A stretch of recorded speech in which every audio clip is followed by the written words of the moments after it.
Man, what a great time of year, and it all cleared up for us, baby. It's glorious outside. We're heading into a spring football weekend that should be spectacular. It's opening day for Major League Baseball.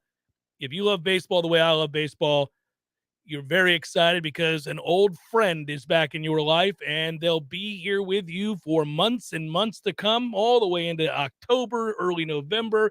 You've got a friend on a nightly basis when you go home. If you decide, you know what, put a little baseball on in the background while I cook up dinner for the wife and kids. Here we go. That's what we're going to do. We got it. Now you got it.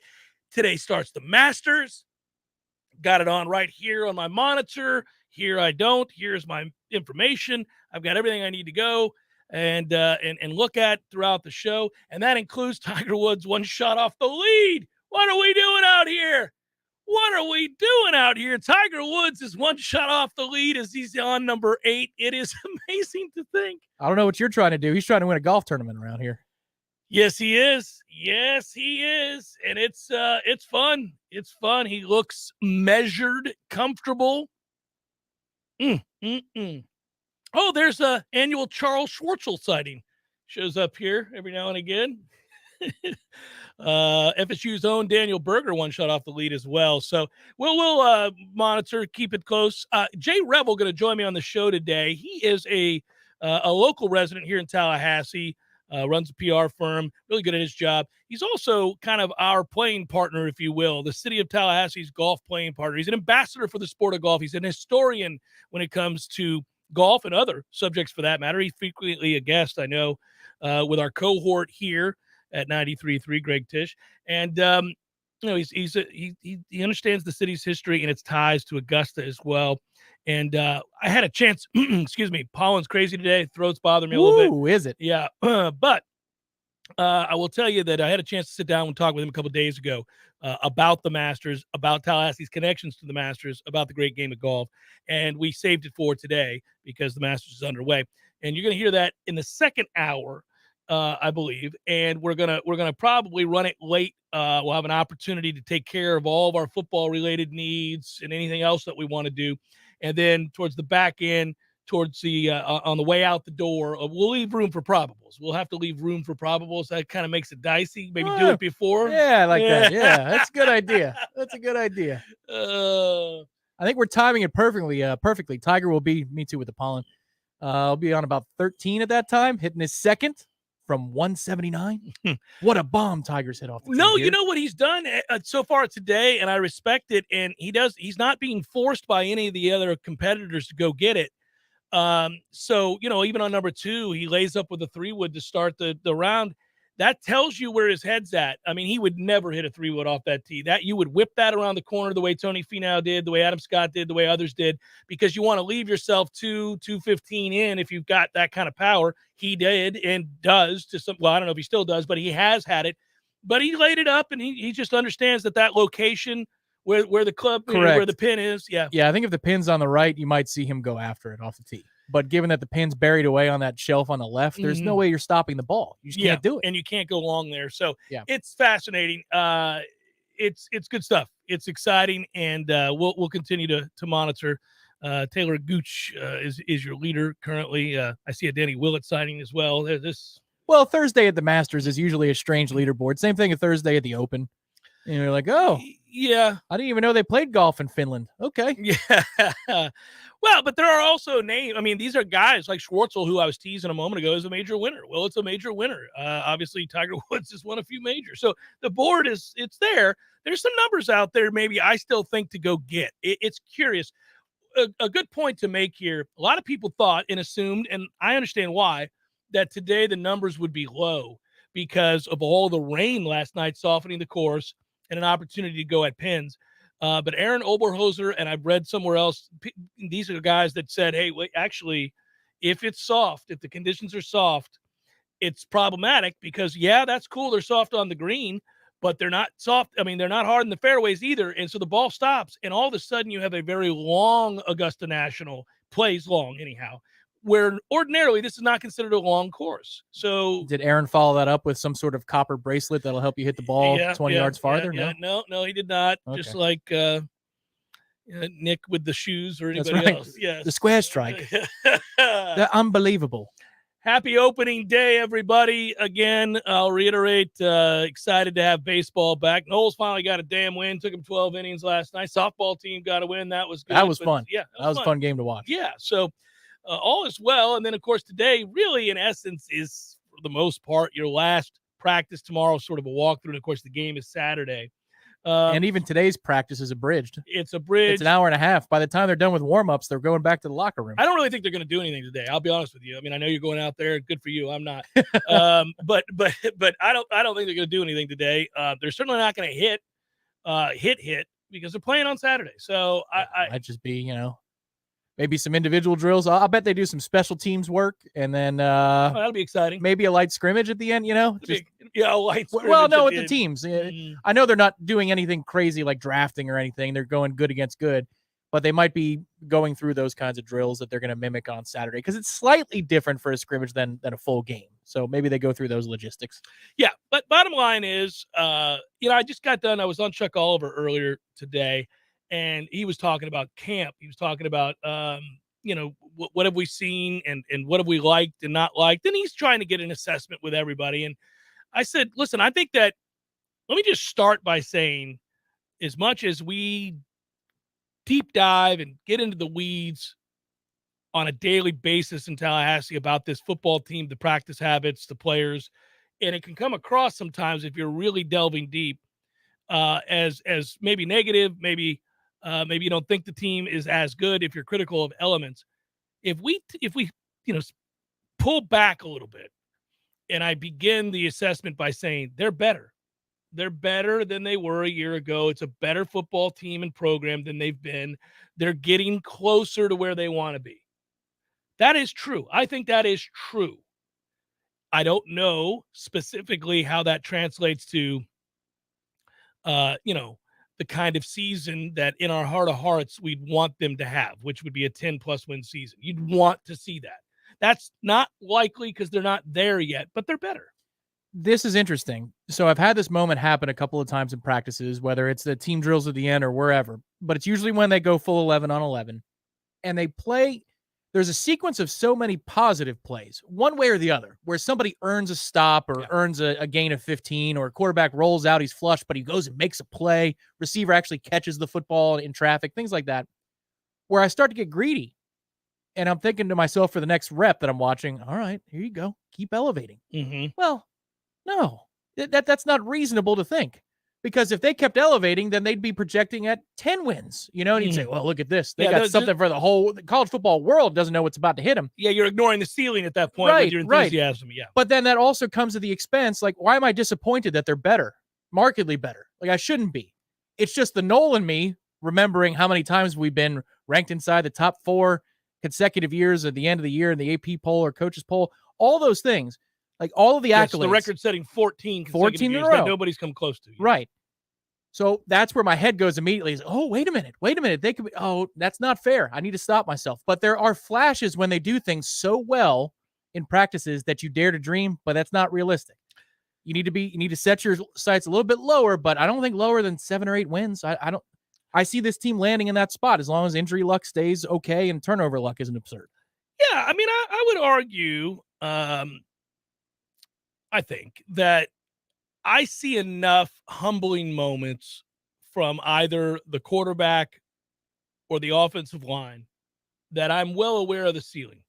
I'm not getting as caught up. I go, okay, all right. But that doesn't mean that I think they're not improved and that they can't be a better team and that the program's not in good hands and isn't moving forward. None of that. The defense is, I think, legitimately going to be from the jump, from the first game. Well, it's Duquesne, but you know what I mean? I think they're going to be consistently the strength of the team. I think they will consistently be the strength of this team. And a year ago, it was the tale of 2 seasons. A year ago, they obviously did not communicate well. You had a lot of guys lost out there early in the season, giving up big plays and busted plays. This was on the regular. and it was very frustrating. And we thought, boy, Adam's in trouble because this group doesn't listen. Either he can't get it in their heads what their assignments are, but they're not coordinated. They're not listening. We have busts all over the field. We have moments where we're watching guys just run free. That can't happen. And I don't see that at all. That hasn't happened a single time this spring. No, there was a day the offense had a great day, but it wasn't because guys were just running free and there was miscommunication and guys weren't buying in or listening or playing hard. The second half of the season kind of revealed more of what we're seeing this spring, which was a togetherness, a communications breakthrough, and a consistency of intensity. And so we're seeing that all throughout this spring too. Yeah, you're seeing winning plays being made. And it's crazy when you see them. And this is why I dare to dream sometimes and I have to stop myself, because they've been so rare that when you see in a 20-minute sequence and call it 12 plays, 8 of them are winning plays by either side. You're going, well, yeah. How about this? This is the way it ought to be. It felt like even through success last year, there was a lot of patchwork being done. You could see that there were glaring weaknesses, but we're doing very good at almost like a tactician boxer. It's like, I'm just going to stay away from there. I'm staying away from his right. His right's going to kill me, so I'm going to keep on leaning this. Whatever it was, we did it well enough to win some games, some material games. But now it looks more sustainable. And that's the next step in the growth. It's just you're not going to be an explosive top 15 team next year. That would be crazy. That would be some kind of development between now and the fall it cannot be foreseen. I think they will go make some moves in the portal. We keep referencing it. Everybody's obsessed with the portal. They ought to be. One of the reasons that I think Florida State fans in particular are obsessed with the portal is its proper usage. Mike Norvell and staff get high marks for utilizing a relatively new thing to their advantage, and they've hit on those assessments. In some ways, every time you look at a guy like, say, Trey Benson, okay, and you decide he makes us better. Now, I know he had a devastating injury that could have a huge impact on the player he once projected to be if he doesn't make a full recovery. But, I really loved his tape coming out of high school. I recruited him. We didn't get him. He ends up going to Oregon. He gets hurt. But if we can get assurances that he has come all the way back from the injury, then I know the kind of player I'm getting, and I like his size married with that speed. Let's get him. All right. So a lot of us raised an eyebrow when that happened. They brought him in. He's been great this camp. He continues to get stronger and better and more consistent. He's pushing Trayshawn Ward for that one spot. He spoke yesterday to the media. I was over there to talk with him. Ira did as well. A good piece on warchant.com with him as well that Ira wrote. He's going to help this football team. You look, I think that they've identified players consistently well in the portal that have huge upside that fill positions of need. And I think they'll do that again when spring ends. I think they're going to find 2 to 4 to 5 players in that neighborhood, 2 to 5, somewhere in that neighborhood. Depending upon departures. Because I think it's a -2 proposition. So if you have 5 kids leave, including the 2 that already did, maybe you have 3 Scullies. Yeah. I think it's something like that. Now, don't quote me on it. The numbers always kind of change here and there, but that's about right.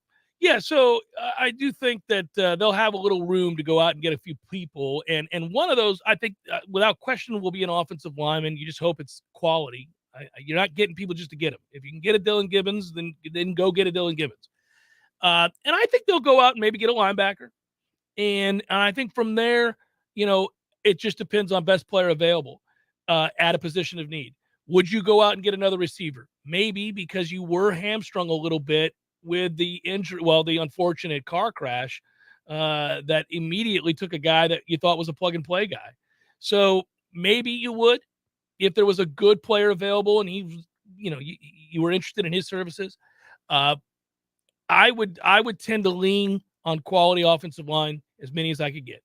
Well, and that's the other thing too. The first question I ask whenever there's a name that pops up, and let's say we get a kid, sometimes it's a surprise. You go, who? Yeah. Who just committed to us out of the portal? Mm-hmm. How many years do you get him for? Out of high school, back in the day with grad transfers, he had 1 year. But in some cases, like Dylan Gibbons, I don't think it was until the regular season I remembered or searched out that he's a multi-year player for us. And the COVID eligibility rules as well kind of skew that. Yeah, it's hard to But if you remember, can find a linebacker, for example, that would be here for more than one season, because Tatum's here for one and that's it. Yeah. That would be massive. It's not just a win in the immediate. It's a win for the future, too, if you can find those types of players who are here for multi-years. Like, imagine if we had another year Keir. Not Jermaine. He would have gone anyway. Yeah. But if you had another year for Keir Thomas. Yes, and he was a very good player. If you can find a player, if you can find a player at name your position. Well, we did it with Jamie Robinson. Right. It doesn't have to be a hit on the level of Jermaine Johnson, is my point. If it's the level of Keir Thomas or Jamie Robinson led us in tackles last year. Well, all he's done since becoming a college football player is tackle. Elite level tackler at the position. He tackled at South Carolina as a freshman to the point where he garnered honors as a freshman in the SEC. He had a big game against Florida as a freshman. So, I mean, he was always a guy that tackled, and we got him, brought him in, and he's continued to do that. He's an uber productive player. You're making the point that we're all celebrating, which is that why we're so hyper-focused, it's twofold on the portal. We aren't where we want to be yet, and there are some guys out there maybe that look the part a little bit more than some others, and if you can bring them in here, then do it. And B, these guys have proven they're good at it. I'm sure there are programs that are similarly breaking down their group's spring football practice and projecting next season, and they're on the airwaves today, wherever it is, and they're saying, I hope they don't waste anything on these guys in the portal. We've just really had no luck with this. They're having the opposite conversation. They're saying, we brought in this kid and this kid and this kid because there's inherent risks. Yeah, that's no path. It's proven that it doesn't work. Right. Yeah. There's somebody saying that today because their program hasn't done a good job. But boy, Florida State has. I mean, there's a miss here and there, but they have really done a good job. Meaningful material hits more than misses. Oh, without question. So that's where we're at. And that's why we get excited as we wind down spring. Chef Cameron Show 93.3 Real Talk Radio and Warchant TV.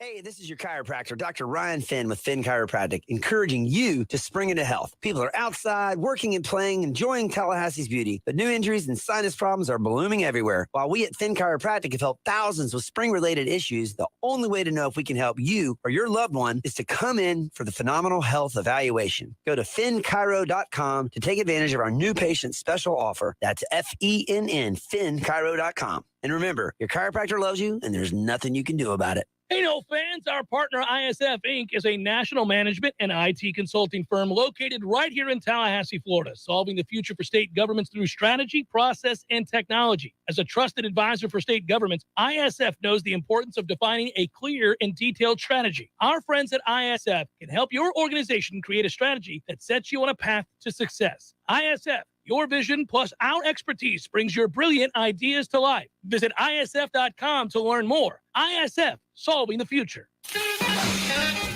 That is the smell of amazing barbecue from Highway 27 Grill and Barbecue. There's only one thing that could possibly make Kenny's Amazing Barbecue better, and that's an ice-cold adult beverage. Now you can do just that. Pair an ice-cold beer with all your Highway 27 Grill and Barbecue favorites. Highway 27 Grill and Barbecue, 1 mile north of Havana. Get your fill at the grill.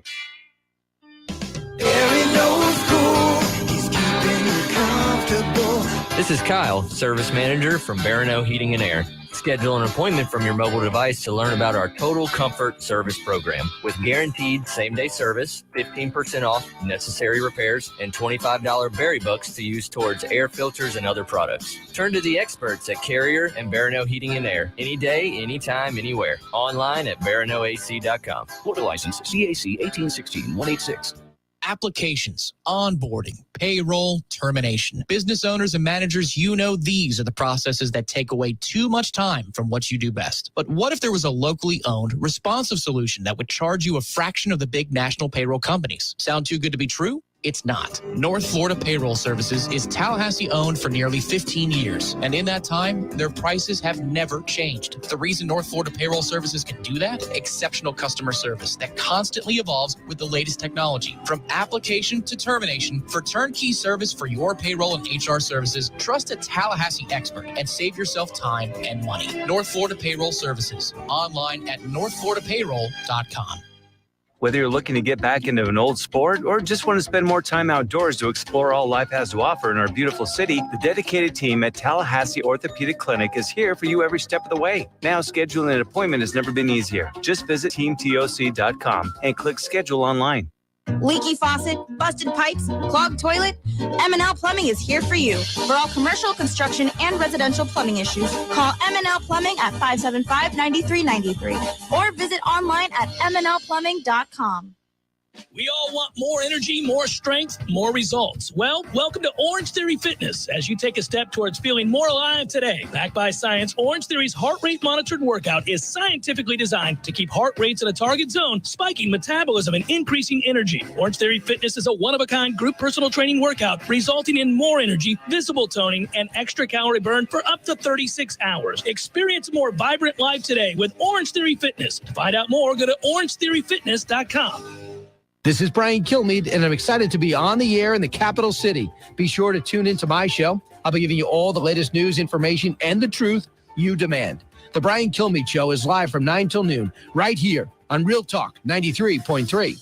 The Jeff Cameron Show, brought to you by Orange Theory Fitness. 2 Tallahassee locations, Midtown on Thomasville Road and Northside in the Village Common Shopping Center. Online at orangetheoryfitness.com.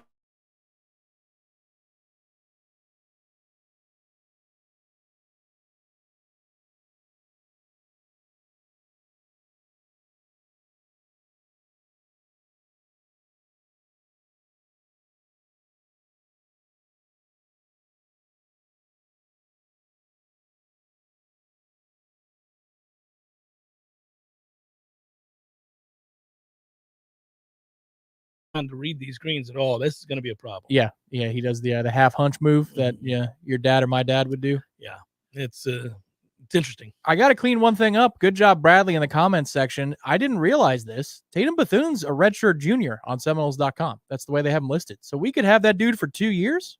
Okay, we could, or he may be looking to ride out after this year. Well, He's been an uber productive player. If he does, that means materially good things have happened between now and then. Yeah, I agree. Up, and now we've got a yank left into the trees. Okay, it's falling apart. That's if he makes par from there, he wins the golf tournament. Yeah, there you go. Heard it here. Oh man. I'm pulling for him, obviously, but that's fresh off a bogey. Then that tee shot, you're kind of like, Tiger Woods has yanked it left on Carolina Cherry, the 9th hole at Augusta National. Yes, it is Carolina Cherry. It's funny though. I'll tell you this: once you go, and a lot of people out there listening have been, and I've gotten to go once. Once you go and you walk it, you really do realize why they talk about fitness and why it matters here more than most places. Now, some fat asses have won this tournament. So it's not as if, I'm not telling you you're running a marathon uphill. But I do think that it plays a part. You got to be at least in decent enough shape to not have that be a burden on you by day 3, day 4, because it is a walk, man. It's you're sore that first day. When you wake up the next morning, you're like, damn, man, I was just walking around the course. This is ridiculous. I'm sore. Get through it, obviously, but yeah, it's something. I've never been there, but having walked in the Cliffs course in Brighton, England, which makes Tallahassee look like Palm Harbor, flat as a pancake, or the airport in Denver. Like there's just nothing to it. The next day, I had a tee time scheduled the next day for 9 a.m. I called at 7:30. I said, I'm sorry, mate. Can't do it. I'm hanging out around these parts. There's no way. No way.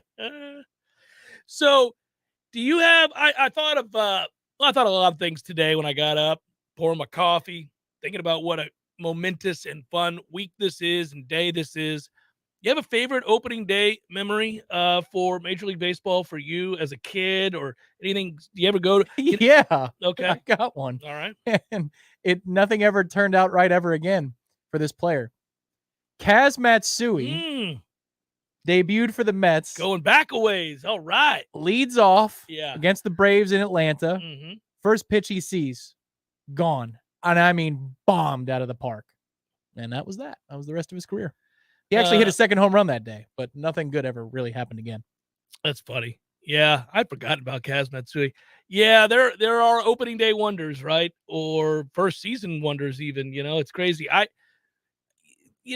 don't have that many great opening day stories, save for, and I don't want to get all pulling on your heartstrings here. I really thoroughly enjoyed that time that you came over and my buddy Bill came over and all of us hung out together. Oh, yeah. And had opening day at the Cameron household, and I cooked up a bunch of hot dogs for everybody. Millar was there? Millar was there. We drank beer. We watched baseball on the big screen, and we ate hot dogs like we were in the park. That was the day. Yes, that was an awesome opening day. That was the day you got your air conditioners done. Barano Heating and Air Conditioning, dear friends at Barano. Yes, that's right. They came out, two brand new Carrier units that are still operating without any problem. And also, there was a moment in which the Cubs catcher wore one it off in the groin. The testicles. Yeah. I saved that picture. I still have it. I've used it before as a reaction to frustration. Just post that picture, send it to a friend. Yeah, it was a foul ball off the boys. And it's a clean shot. I once went to a baseball game. Was Gwen there from the YMCA? I believe Gwen was there. Yeah, Gwen came by. She added a lot to the festivities that day. She always does. But I believe Gwendolyn was there. But yeah, man. So that was a fun opening day because we were all geeked and we had our laptops out. It was a very modern opening day. And we all had a game on a different laptop. Like there was the Mets game and the Pirates game was on the big screen, and we had this game and that game, and it was like 5 games going on at once. And I was out on that grill with the dogs, and we were getting after it. That was a good day, man. We should have done it again this year, but maybe we'll strive to do it again next year. But we do have a day approved for Corner Pocket. Yeah, I was just about to bring that up to let our listeners know locally, right? Yeah, we're gonna be next week. Next Wednesday. That's the 13th of April. Join us at Corner Pocket. We'll be doing the show live 1 to 3. There are 8 baseball games taking place before 2:15 in the afternoon. So it's the way today should have been. There's only one game. It starts in 40 minutes. Well, there's more than one game today. No, but I mean afternoon-wise. It's the Cubs and Brewers at 2:20, but the other Yankees, Red Sox got scrapped, and there weren't even a bunch slated for 1 o'clock. No. Like, how do the Reds play tonight? That's just criminal. The Reds should be, in the 4th or 5th inning by now. Yeah, the Buccos should have been leading thing off as an all-time great franchise, but they're playing at 4:15 against the Cardinals. I was teasing Corey. We were talking yesterday or the other day at practice, and I said that the Pirates play the world champion Atlanta Braves this year on my birthday. That is accurate. They play a 4-game series against the Braves. Wow, all on one day? No. Oh. Thursday, Friday, Saturday, Sunday. My birthday is on a Friday, I believe, this year. Well, now, how about that? A little Friday action. That means it's a Saturday as well. Yeah. So here's the deal. I saw that the Buccos were headed to Atlanta to take on the Braves, the world champion Braves, and he said, well, you better if you want. Whoa, what a shot! Did he hold it? He didn't hold it. No. So great effort. Great effort indeed. So I said, well, Corey, why don't you take me to the game for my birthday? You're a Braves fan. I know you'll be nervous when the Buccos come to town, but you can see if your world champions hold up. And he goes, well, it'd have to be Thursday. I don't deal with that place on the weekends. You know how grumpy Corey is. He's like, I can't be there on Fridays and Saturdays. It's a zoo over there. I don't want to deal with it. It's like, all right, man, even for my birthday. He's like, well, if you want to go to the Thursday game. I was like, I don't think it'll be that big of a deal. No, the Pirates are he not. He stays up till 4 a.m. anyway. So if you stay in the Battery till 1, the traffic's gone. Yeah, but problem solved. I laughed about this because as we were talking, he was like, well, no, I go, it won't be that crowded. It's the Pirates. I don't think people are racing over there, except those who have an understanding of history and an opportunity to see 5-time world champion Pittsburgh come to your town. It's a big deal, when you have that. Yeah. Yeah, that's right. Yeah. You're not wrong. Yeah. When you've got rings on all of one hand, I mean, who doesn't want to see a compelling winner like that roll into town? Yeah. Hot ticket. I'm sure the secondary market's crazy. You better go to the box office now. Oh, man. Anyhow, happy opening day, everybody. I was just sharing my joy of opening day and the enthusiasm there. It's Jeff Cameron Show, 93.3 Real Talk Radio and Warchant TV.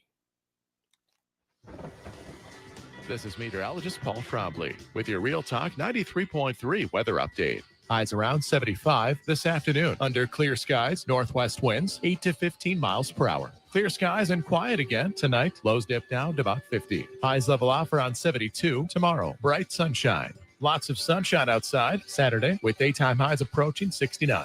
77 Sunday.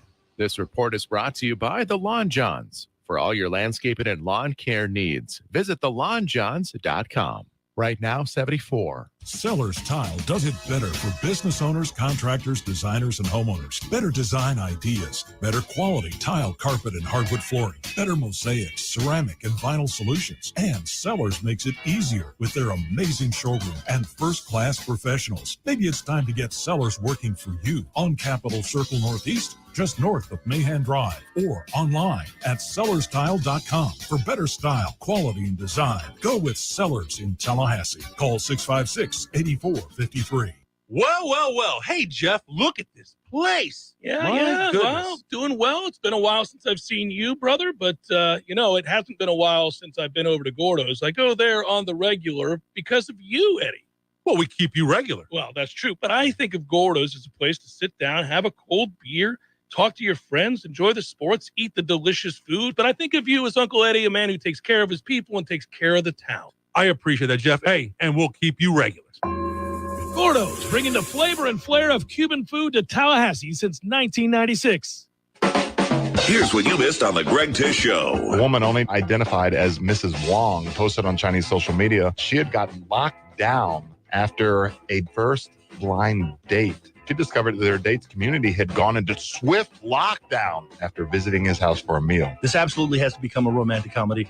Lockdown Love. He was looking for Mrs. Right, but he found Mrs. Wong. Lockdown. Starring Matthew McConaughey. All right. The Greg Tish Show, Monday through Friday, 6 to 9 a.m., only on Real Talk 93.3. I'll never forget that moment. As long as I live. My first call-up ever as a member of the National Guard. When we got to the armory, they briefed us on the wildfires. They were getting dangerously close to homes. Helicopters were going out to drop water on the fires. Guys in the unit were preparing for firefighting with local fire crews. At that moment, I got my first taste of just how important the Guard is to my community. See how the Guard can be an important part of your life at NationalGuard.com. Sponsored by the Florida National Guard. Aired by the Florida Association of Broadcasters and this station. Real Talk fact number 44. Banging your head against the wall for 1 hour burns 150 calories. This is Real Talk 93.3, Tallahassee's Real Talk station. Cameron Show is sponsored by the legendary team at Hamilton Home Loans. Great rates, cutting-edge technology, and transparent communication is the recipe for a 5-star mortgage experience at FSUHomeLoans.com.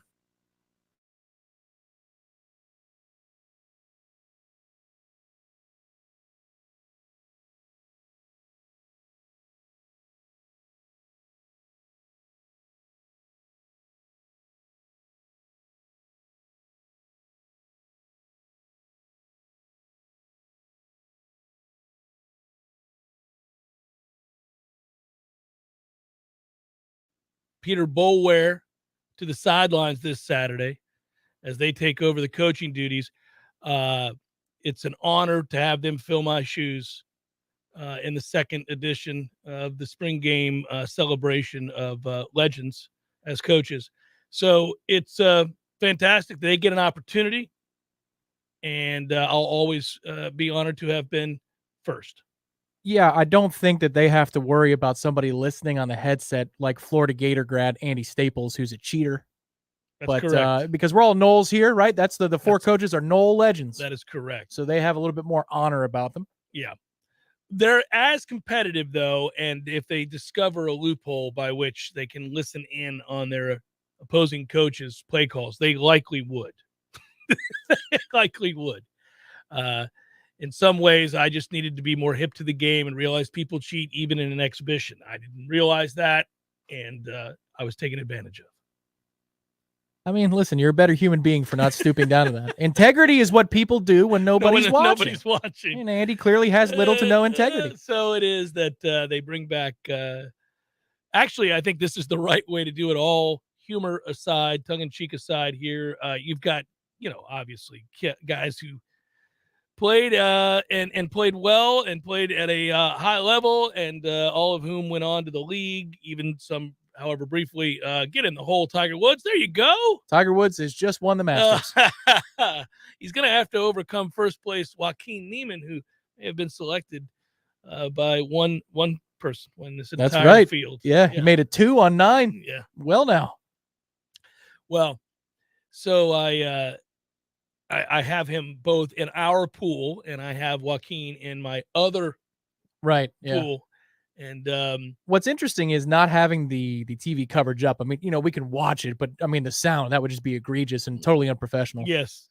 I wonder where the louder roar came from. Did it come from Joaquin's 2 or Tiger's 8-footer for par? Because I think it might have been Tiger's 8-footer for par. First of all, it better be.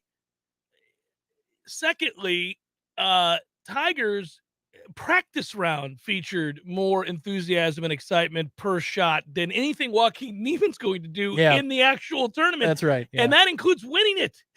Or jarring one from 160 out.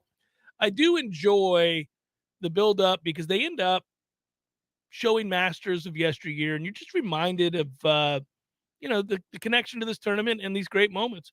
Again, I'll preface and say this, that next hour you'll hear an interview I did with Jay Revel, and I asked him a question about trying to find calm over golf shots, because he talked about the course being a place of refuge. And I think for Tiger Woods, I'll bring it back to this, I think that's probably true. When you do something long enough, you don't really get all that nervous. You get excited.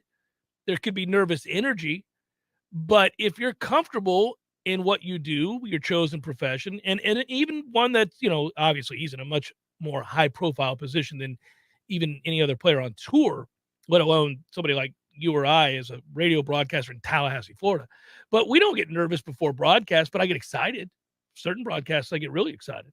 And you should feel that, but you feel comfortable. You feel like you're doing what you're supposed to do. I think Tiger Woods looks like a guy right now, no matter what his final score will be today, that just looks like he's doing what he's supposed to do. Yeah, he knows his game plan. Yeah, he's got a game plan. He's sticking with it. He's at even par. The problem is the screw-ups are going to be worser. Listen to me. Wow, you're like a broadcaster. That. Just like that. Sometimes you snap one in Cherry Lane or whatever the 9th hole was, and sometimes you say worser, which is not a word. But he knows his mistakes are going to be bad, given that he hasn't played in forever. He knows that, and he knows his way around the course. Here are the places to miss. If I miss poorly, left on 9, apparently he can make par from there. No big deal. Yeah. So he's got a game plan. He's going to stick to it. He's not going to try to be too proud and try to keep up with the young pups, because he's already won this tournament recently enough where he couldn't be a top 20 player in terms of driving distance off the tee, like when he first started playing here and winning here 25 years ago. The 2020 final round, he scored a 10 on number 12. Do you remember that? No. He did. He had a 10. I guess he won the water twice. Yeah. Jesus, man. That 10? Was that the COVID one? Yeah. See, I didn't watch a whole lot of that for whatever reason that weekend. DJ's win is like, I don't even hardly remember a shot or two from that tournament. Well, he played really well. DJ did, obviously. Yeah. I mean, he played. That's what he does. Yeah. The reason I asked you if you remembered it, they just flashed it and I had forgotten about it. But the thing that I remember was that it made us love him even more as a competitor, because you know what he did on the next 4 holes? Birdied them. Yeah. Well, think about that's that. who the hell he is. Think about that. That is crazy. Yeah, I got something for you. Yeah. I mean, yeah. So he birdied the next 4 holes. Yeah. So he played the 5-hole sequence in 2 over after a 10. That's amazing. It's just crazy, right? I mean, that's the silliest thing ever. Hey, I wonder if Braves fans are out there, you're listening, you're excited, your world champions and yes, I've got prize picks. I did take Joaquin Niemann in one of those, but I'll tell you some amen corner ones in a second. I going back to the Braves, who obviously lost Freddie Freeman this offseason, and I say it like he died. He didn't. He just went and got richer. But Freddie Freeman is now a member of an evil, evil, evil organization in the Los Angeles Dodgers. And I think collectively on this opening day, we as baseball fans have to somehow channel our energy, our focus, whatever it is we're putting into the atmosphere, into the universe, and send as much negativity the Dodgers' way as possible. This is a time for Mets and Braves and Pirates and Phillies and others to channel our inner love of baseball, put aside our differences as to our rooting interests, and root for every single member of the Dodgers to get injured, not permanently, but in a way that ruins this season and any chance for them to make the postseason, because they are. And I think we all would agree on this. I know the world doesn't agree on much anymore, certainly not politics or religion or how to raise your kids or schooling or whatever it might be. But we all will agree the Dodgers can go to hell, and they're bad for baseball. And I hope they lose 100 games because of devastating injuries throughout the lineup that don't ruin anybody's career, but just this season. Unless Chase Utley is like the hitting instructor. He can take a permanent injury. That's fine. Chase Utley doesn't play for them. No, a hitting instructor. Oh, okay. If he's a hitting instructor, you want him to have he a can have a line permanent drive injury off the side of the face, don't you? Yeah. It wouldn't hurt your feelings. I mean, human garbage, you know? Well, That's the way it goes. But I'm a Brooklynite. Hey, the Dodgers went and died and went to L.A. in the first place. Yeah. Second generation Brooklyn guy. So, of course, you got to hate them a little bit. And then I hope that, the Mets can benefit off of that and then become what the Dodgers are right now and succeed at a much higher then level. You can be more the consistency. evil that I That's will fine. channel our energies towards That's hating right. and undercutting. Absolutely, yes. We band together until we are the enemy. That's fine. Until you become the team that buys the championship the Dodgers are attempting to buy right now. Yeah, it's problematic. It's problematic because, I mean, that is the sickest lineup I've seen. I mean, you got to go back a long ways. There's been very few all-star teams that make up a regular team's roster quite like this Dodgers lineup. It's insane. Especially now that there is a DH in the National League. It's just the Yes, dumbest damn there are thing in no the world. holes in that lineup. And, I just wanted to take time on the show for us to get that negative energy out into the world in time to sabotage the Los Angeles Dodgers season. They can go to hell. Yeah, we should send our training staff over there. That's what the Mets should do. You guys will screw up. Yeah, if you want injuries, send our guys over there. You've got it, man. Yeah, it's funny. Back in the day, and I'm old enough to remember this, certainly. If you're a younger listener, you won't remember what the NFL was like. But the NFL, for much of my childhood on into early adulthood, did not feature a salary cap. And because of it, the Dallas Cowboys, the San Francisco 49ers, and a few others just decided with billionaire owners to outspend everybody because they could. They would go bring in a Deion Sanders, and he could play alongside one Pro Bowler after another Pro Bowler, and they just keep adding Pro Bowlers to the roster, and it was an all-star team that you were going up against. Why do I bring that up? Well, I bring that up because it made it very easy, unless you were a fan of that team, it made it very easy for the rest of the league to bond together and just root against one common enemy.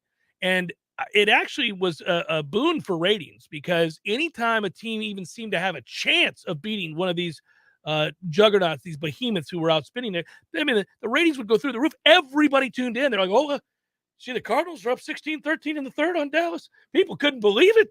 Like, that was the thing. The Yankees, late 90s, early 2000s, same thing. Screw them. Screw them eternally. Everybody would be like, you know what? The Yankees are losing. All right, there we go. How about Randy Moss on Thanksgiving Day against the Cowboys? Yeah. What, I think it was just like 4 catches. It was either 3 or 4 catches for $150 and 3 scores. Yeah, it's you gotta, it just, I hate it. I hate it when one team just decides, I've got $300 million to spend on my baseball roster, even though over half the league has less than $100 million to spend on a roster. Sure. That's baseball's fault. It's not the Dodgers' fault. I'll clarify that. Yeah. The Dodgers aren't doing anything outside the rules. It doesn't make me hate them any less or what they've become. Yeah. But I it's not their fault. We'll get there in Flushing. The problem is we've got $25 million that we owe Robinson Cano again this year because his suspension, he tested negative and he's back. So he's on the roster this year. Robinson Cano is still in baseball? Yeah, he had a 1-year suspension, so we had $25 million relief, but we took on that trade, sir, years ago. Oh. Hey, at the end of his career, he's still trying for you, buddy. Yeah, well. He's out there trying. He's doing something. It's the Jeff Cameron Show, 93.3 Real Talk Radio and Warchant TV. Let's be honest, we all have way too much stuff. Maybe your storage closet is full, your garage is full, or the guest bedroom is a mess. Call Southeast Portable Buildings, 580-6400, or visit them online at southeastportablebuildings.com. Ordering food from your favorite local restaurant just got easier and without the high-priced fees like those other Eats and Bites. Order today from foodiestakeout.com and every dollar you spend at select local restaurants goes directly to that restaurant and stays right here in our community. Text Foodies to 850-230-9456. That's 230-9456 and get 10% off your first order at foodiestakeout.com. It's that easy. Text Foodies to 230-9456 for 10% off your first order from foodiestakeout.com. I'm Paul. I'm Paul. I'm Paul. Actually, all of us that have the privilege to work at Paul's Termite and Pest Control are Paul. We're proud to call ourselves Paul because we work for a company that puts our customers first. We love what we do, and we love the principles our company demands. Give our customers more than they expect and do everything within our power to keep them safe and comfortable. We make a difference every day and know we protect the health of our thousands of North Florida customers that we are honored to call our friends. And we're looking to bring a few more Pauls to our growing family. We have several openings now or in the very near future. Positions include termite, lawn, and general pest techs, route managers, inside sales, and customer service reps. Visit callpauls.com to see what's available and to find out how to apply. Every Pauls receives competitive pay with outstanding benefits, including health insurance, 401k, paid leave time, and holidays.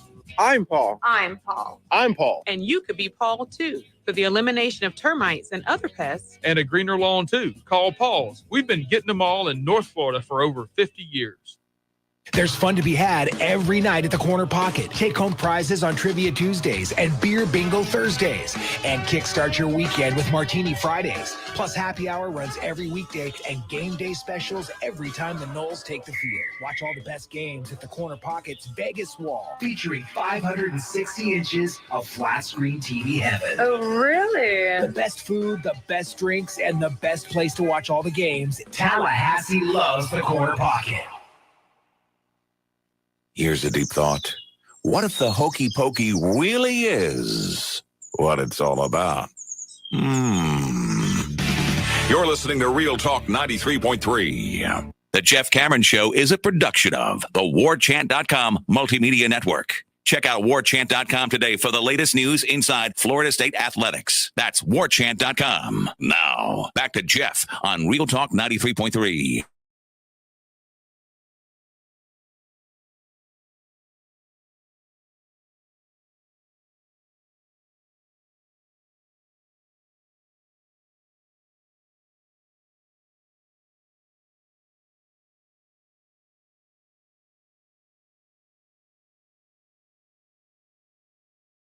Because of the Masters, because of where we're at in the week, we are going to have the final segment of the show be my interview with Jay Revel. So the reason I bring that up is that, and we'll be talking golf. If golf doesn't interest you, you won't be listening, but that's fine. But for those that are excited, and it's an interesting conversation, I think you'd like it even if you didn't care about golf. But the point would be, that would mean we don't get a chance to do probables at the end of the show like we normally do. So that's not acceptable, especially on opening day. That can't happen. Tom, if you would, let's do some probables here at the end of hour number one. It's time for, how you say, with the pitching, probables? Brought to you by North Florida Payroll Services, locally owned for nearly 15 years, offering payroll and HR services, including full online applicant onboarding and integration into payroll. Save your company money and headaches today. Head to northfloridapayroll.com. Get it together. They're warming up already, baby. Brewers, Cubs are on the field at Wrigley. Cubs home opener. And, man, that's a tough home opener when you got to face Corbin Burns. And that's who's going for the Brewers. For the Cubs, it's Kyle Hendricks. Up to 50-mile-per-hour winds at Kauffman Stadium in Kansas City. Good luck with that, everybody. Poor Zach Greinke's old. How is he going to pierce the wind? That's like Saturday at the Players. Nuts. Guardians, Royals, Shane Bieber, Zach Greinke. Pirates, Cardinals. Hey, notice the theme, everybody. Just notice the theme. Corbin Burns, Kyle Hendricks, Shane Bieber, Zach Greinke, who was once great. Pirates, Cardinals, JT Brubaker on the hill for the Buccos. Tell him what he's won, JT. Adam Wainwright is 150. He'll pitch for the Cardinals. Mets, Nats, Tyler McGill. Yay. Patrick Corbin. You got two better pitchers. Well, Scherzer had to be lined up for tomorrow. I know. That was the way they built it. Reds, Braves, Tyler Mahal and Max Fried. Astros, Angels, Framber Valdez. Shohei Ohtani. Padres, D-backs, Yu Darvish, Madison Bumgarner, Red Sox, Yanks, Nathan Eovaldi. That may get rained out. We'll see. Garrett Cole going for the Yanks. Mariners, Twins, Robbie Ray. Yay! Joe Ryan goes for the Twins, and that's a look at those that shall reside at the bump.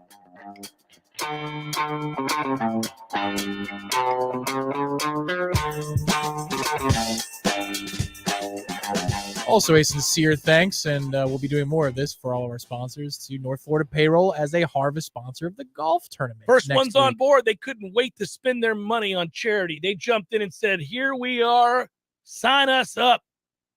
So if you need help with payroll services, 850-224-2439, you sign up. Yeah. You sign up. Good people, Mark and Philip, good people. And if Really you look good at their people. price structure, what they can do for you, it's kind of nuts. I've gone through, I said, is that right? You can actually only charge that much compared to national companies? They said, yeah, man, it's what we do. I think Philip is 6'8", 380 pounds. He's I'd a say- big man. I'd say 280, but yeah. No, I meant it as a big dude. compliment. I meant it as a compliment. I wasn't, Philip, if you're out there, I wasn't saying that you're a fat ass. I was saying that you're a big, giant man. And Jeff Wood. And I Philip would listens no- to the show. I would note it. Yeah, Maybe Jeff's not listened to the publicly for a show, sponsor. Or Philip's listened to the show long enough that he would know if you're like, that's a big fella. Like that would be your code for a friend. You know, he's a big hombre. He's a big guy. Yeah. But no, I meant it as a compliment. We need, I don't know if he has any eligibility left, but we need him on the offensive line. And that's where he played as a walk-on. I know. He, Get out there, Philip. They sponsor the putting tournament for next Friday, which is beat Corey Clark in putting. If you can do that, You should be able to do that. it's a nominal donation to the second harvest of the Big Bend to try. But if you do it, you end up profiting. You'll get more back than you paid in. So there you go. And you got a good chance. Corey's not a good golfer. Now, he might make a few putts. I don't know. He can make some putts. Well, he did on that one day. I don't know that. Okay, I don't all know right. that carries over. Well, if you're going to get him early. It's an 8:30 shotgun. So maybe for the first hour and a He's half, we're going to half be losing. asleep. Yeah, we're going to be losing our shirt. But then by the end of the day, yeah, We'll bounce back. Yeah, we shall see. After he has breakfast at 11:15. Gonna watch the USFL? Yeah. It's so hard. I'm telling you, I mean, it is very, very difficult. I have to admit, I never thought there was a realm of nostalgia to the USFL that would be triggered by seeing the exact same uniforms a second go around. Like, I remember when Herschel Walker played for the New Jersey Generals. I remember him as their starting running back. And I can remember the Birmingham Stallions as a team. I can remember, right? When those commercials pop up, I have to admit, I'm like, oh man, look at those uniforms. Those are classic. I love them. It's weird. Like, I didn't think I was that connected, but I was. I used to go to the Tampa Bay Bandit games. I hope it's good. I have a really hard time, and this is 12-year-old me says you're crazy. Anything The Rock does, I really don't want to give it business anymore. The Rock is kind of spooky now. Have you seen they've got a show on TV, The Young Rock? Now it's like on NBC. No, I've never. It's basically him telling you how his childhood and adolescence and youth went. Like anybody who tries really hard to tell you how their life is, I'm always leery of. Well, he's getting paid a lot of money to do so, I'm sure. Yeah, but I don't know. That always I think screams. The Rock seems like a good guy. I don't know. I mean, I don't know. He's carefully crafted his image. That's like very carefully. That's what you do if you're an action superhero. It's not like he's a real thespian, so he's not in it for the art. I mean, he's just a big dude who runs around and does dumb movies. But I mean, that's what he does. Hour number 2, fourth coming. Stay with.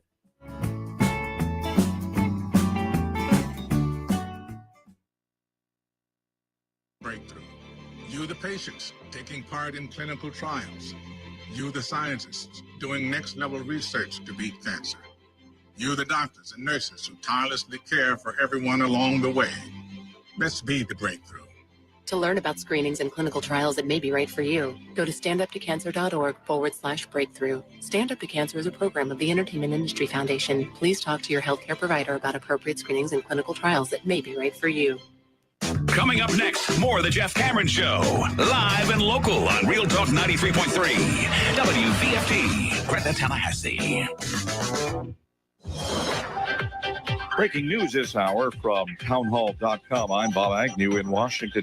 Voting is underway at this hour in the U.S. Senate for the expected confirmation of the first ever African-American woman to the U.S. Supreme Court.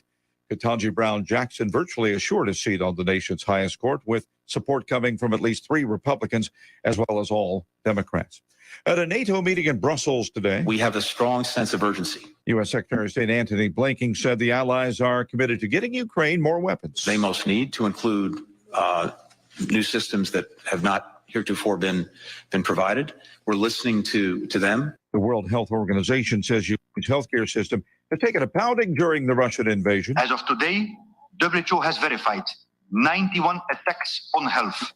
The WHO Regional Director for Europe, Hans Klug, says that does include attacks on personnel and healthcare facilities. 50% of Ukraine's pharmacies are presumed closed, and 1,000 health facilities are in proximity to conflict areas or in changed areas of control. Among the implications, below average immunization rates for common diseases such as polio and measles, putting the population at risk. House Speaker Nancy Pelosi, the latest high-ranking government official to test positive for COVID-19. Pelosi's infection was reported after she attended 2 White House events this week, during which she greeted and hugged President Biden. She was at the White House on both Tuesday and Wednesday. However, a White House official says the president is not considered a close contact as defined by the CDC. That's White House correspondent Greg Cluxton. A spark of hope for drivers headed to the gas pump with prices on the way down. The national average right now is $4.15 a gallon. A week ago, it was 7 cents higher. The highest prices right now are in California, $5.80. The lowest in the South and the Midwest, $3.70 in Missouri. That's correspondent Rita Foley. More on these stories at townhall.com. Moose is the German Shepherd, now 11, and he's been an amazing dog. Moose is so active and so alert and hasn't had any kind of health problems at all. He has been on Dinovite since he's a puppy. DINOVITE.com. Now, Moose, at age 10, had a litter of 10 puppies with a friend's dog. We kept Lupo, his son, and the other puppies were given to friends. But one of the requirements was they must start those puppies on Dinovite.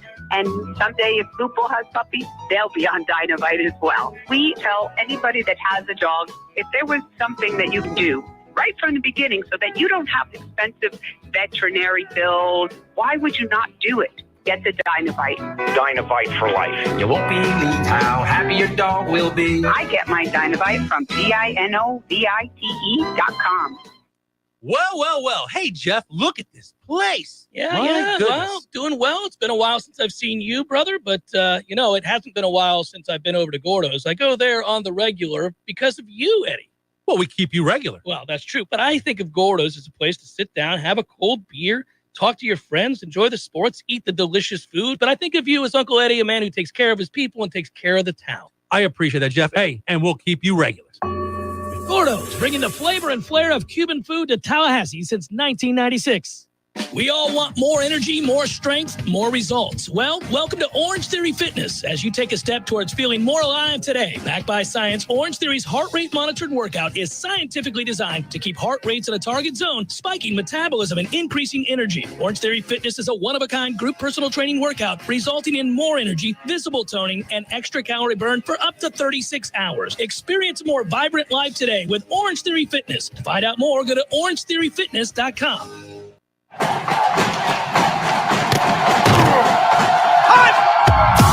Broadcasting live from Florida's capital city, this is the Jeff Cameron Show, brought to you by Orange Theory Fitness on Real Talk 93.3. Now, stop what you're doing and listen closely. It's time for the Jeff Cameron Show in 5, 4, 3, 2, 1.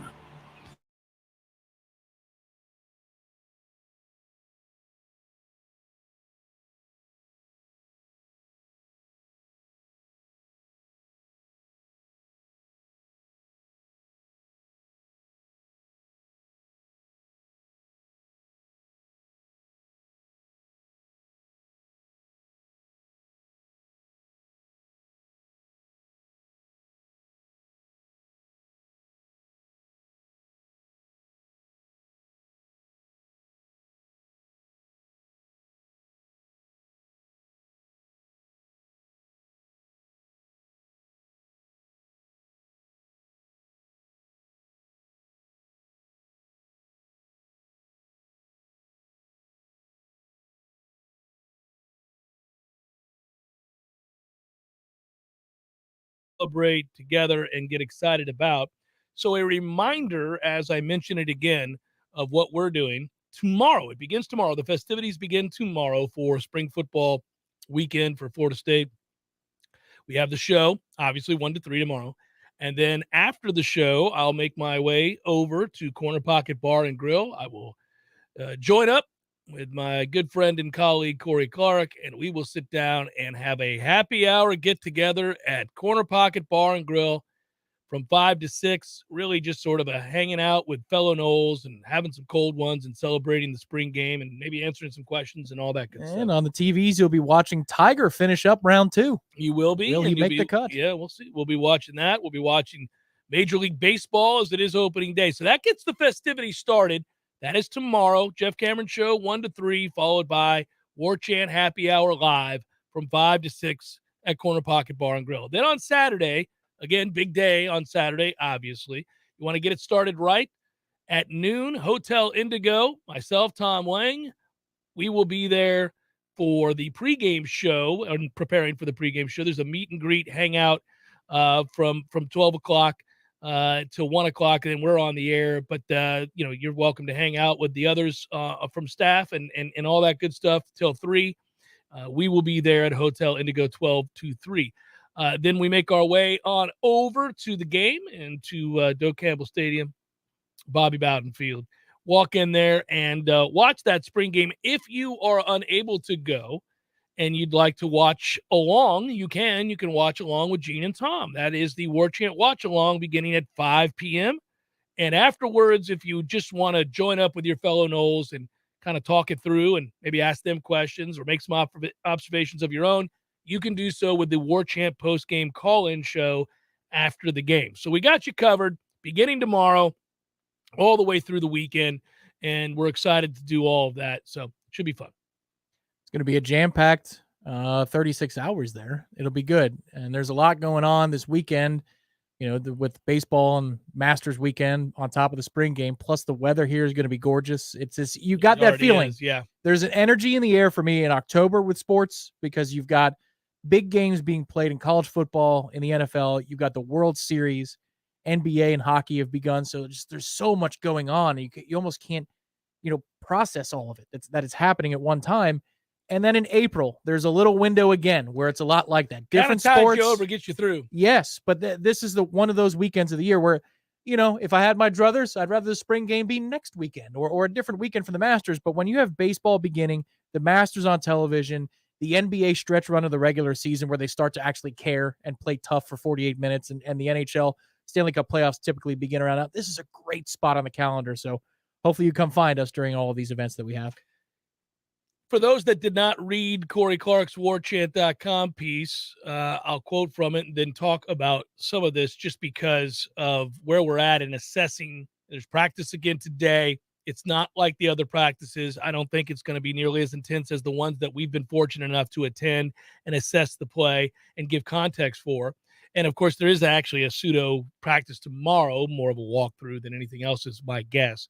And that's close to us. That's close to us anyhow. So, really, today's the last day to go over and watch practice. I was there, obviously, on Tuesday, and they got after it. And I think that was the last real intense practice. Weather forced them inside for half of it. But, again, strong points for this defense that continues to play well. The intensity, Coach Norvell was right. It was there. The intensity was there. They got after it. It's just that it was a one-sided affair favoring the defense. To Corey's point, talking about the offense in his piece on Warchant.com, of the 58 Power 5 teams who reached 8 wins the last 2 seasons, guess how many scored less than 27.6 points per game? And by the way, last year, Florida State averaged 27.6 points per game. That's right. The number is 11. 11 of the 58. 11 of the 58 teams who won 8 games did so while scoring less than 27.6 points. That's 19%. The vast majority scored over 28 points a game. And you can go through and find more numbers. The teams that did win that many, by the way, had dominant defenses. And it doesn't surprise you because we watched it with our own eyes. Clemson couldn't score last year. Their quarterback wasn't any good. But their defense sure was. They had the number 2 scoring defense in the country. They basically won every week because of their defense. Wisconsin, who is unwatchable, every year. Offensively, I can't stand them. It's gross. Their quarterbacks always suck. It's just ugly. They had the number 1 scoring defense. They have to, because their offense puts them in terrible predicaments. Minnesota. Basketball. There it is. I'm retired now. Yeah. They had the number 10 scoring defense in the country, which helped offset all of the injuries they suffered on the offensive side of the ball, which saw that thing fall off a cliff, including that uber-talented running back that played so well on opening night and then got hurt. Iowa, which is Iowa, their offense always sucks to high heaven, and they did it again last year. Their quarterback stinks. They had the number 6 scoring defense. But their defense raises hell. Well, their defense does raise hell. They had the number 16 scoring defense. So you get the point. Florida State's not going to have a top 10 defense. They're going to have a pretty good defense, I think. It's a question of, if we're trying to go from 5-7 to 8-4 or something along those lines, what do you think you have to get to offensively? Because I do think the defense is going to be better and more consistent week to week. And I do think the offense can be better, but it's going to have to be. And it starts with Jordan Travis being better, throwing the football on obvious passing downs in rhythm. The drop back passing game has to be an added element to his overall game, because if it is, then he's a true dual threat quarterback. Well, it's a cop-out answer for me here, because I agree with all those points, but offense isn't the only phase of the game that scores points. The defense can by giving you short fields. Special teams can by not being awful. Yeah. And that's Try one to pick thing. up a punt. You can't, there's no way to break down special teams in spring. The only thing you could say is that Micah Pittman looks comfortable catching a punt, which is different than just about anybody who's been here the last 5 years, no matter the coaching staff. So that's good. But beyond that, they worked on special teams a ton last year and the year before that. Oh, I go. So, you've seen me. I walk out of the room when they work on special teams. Yes, you do. You literally do. I leave. So just because they spend a lot of time on it doesn't mean they're going to be better. But those things add up to aptitude on defense to get an offense off the field before they get 2 or 3 first downs, or special teams making a play here or there can give the offense 50 yards of field to go cover before they score points, or 30 yards. And that will help you incrementally by, I think, 4 to 6 points a game if you're much better on special teams and you have an improved defense. So that's how you get to you don't have to do it all with Jordan Travis, is my point. I think they're going to be better, but if you're better in each phase of the game, you're going to have a much greater chance. You make life so much easier. You can also get more possessions with more stops. It is the ultimate team game, man. Say it all the time, and it's because it's true. You really are dependent on the other people and or segments and aspects of the game for your overall success. So it's not just Jordan getting better in the passing game. You're right. It's the defense providing short fields. It's special teams. It's all those things. There's no way. I will say this. We spend a lot of time trying to predict what part of the team is going to be appreciably better than it was a year ago, or better at all. Which part of the team is going to be worse? How does that affect the overall record? All these things, right? There is zero chance. I'm going to say it right now. There is zero chance that they are not vastly improved when it comes to special teams this year. Zero chance. Vastly improved? See, that's interesting. Now, if you said improved, yeah, well, of course. How could you not be better? But vastly improved. If you catch the punts, okay, we're going to start there. If you Right. catch the punts, Right, okay, right. we're just starting with the catching of the punt. If you catch them, you're improved. If you catch them and, God forbid, move forward with the ball in your hand, not backwards, not sideways, forward. You matriculate the ball forward. Say 5 yards off of a punt. I'm going to give you 5 yards, Tom. You're improved even more than Right, you were yeah. incrementally improved just by catching So it. let's say that Yeah. point of the catch is your own 35-yard Yeah. line. And right? now you got it at the 40 Right. because of your 5-yard return. Instead of the 9 because you let it bounce. Do you see the difference between the 9 and the 40, everybody? The 9, well, that's a lot to overcome. You're going to have to go 91 yards to score a touchdown. It's going to be a toughie. Don't see a lot of 91-yard drives in football these days. You don't. They do exist, but they don't happen with any great frequency. Whereas if you have the ball on the 40, Tom, 60 yards. That's a big difference. Are you doing the Florida State math? I'm here with you, man. That's like almost 31 yards better. It's amazing. 31 fewer yards for which to traverse on your way to pay dirt. Sure sounds like fun to me. It is.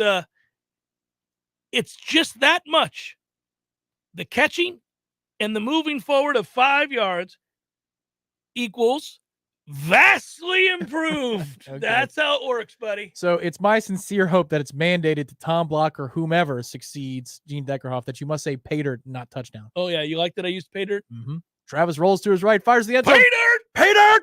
We found it. Yeah, I saw, I don't mind saying this. I saw Tom Block. I've seen Tom Block several times over at the practices. I have told him that I've endorsed him publicly, privately. I have slammed doors over at the Athletic Center. Bob, Jeff Cameron and I approved this Yeah, message. I have. I've said that's what I want. And I hope he gets it. We'll see. But if he does, the exciting part of all that, about Tom getting it, is that if he gets it, is that I will have direct connections to the, well, I already do with Gene, but Gene was at a place where he was already a superstar long before I broke into the business. So I couldn't, he wasn't a cohort as much as he was a legend. He's way up here. I'm just trying to make my way.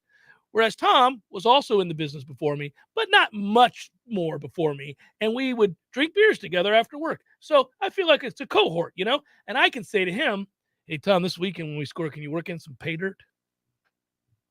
Can you work in a little bit of pay dirt, buddy? And I think it may work. It may work. For a rushing touchdown from the one, you pounding the pay dirt. Mm-hmm. Ooh, there you go. Well, yeah, I like it. Yeah. So there's nothing not clean about that too. It just sounds worse than it actually is. Kayvon brought up the fact that he wants to hire me because I gave you a very simple explanation using numbers as to how we were going to be that much better. And let me tell You're you, a new analyst on the staff. Yeah, I like it. But let me tell you something.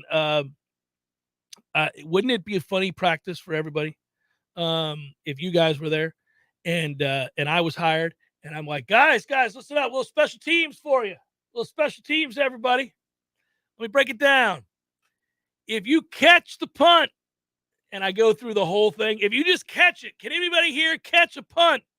Micah, come on over. Let's show the boys how it's done. And then I have them kick punts and punt punts. And then my man is over here. I'm looking at the way he's catching them, guys. That's what we're looking for. The catching of the punt. Micah, great job. Anybody else think that you can catch a punt? Let's see. Volunteer now. Let's punt some to you. All right, so then we find a couple of guys. Say Jamie Robinson did it in high school. He was all world at it.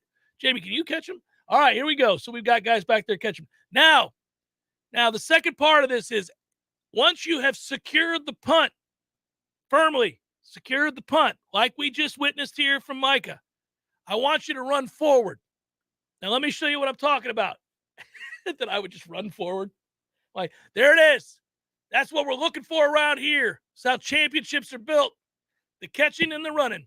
There it is. That's what we're doing. Got it? Over by the sidelines, Mike Norvell pulls the sunglasses down, Yeah. looks at the boosters, winks, and says, best in the business. We got us one. Best in We the got business. us a guy.